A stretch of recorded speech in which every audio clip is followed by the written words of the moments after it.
Yana bir bor assalomu alaykum. Tak boshqa chexol qo'yadi.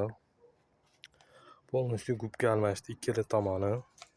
Bu yog'i ham gubga almashgan. Mana bu pasti bu shopir tomon bo'lgan.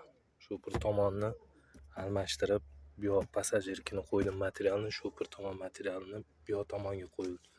Tam uchta уже yirtilib qolgan. Nagruzka ko'p tushgan. Shopir tomonda.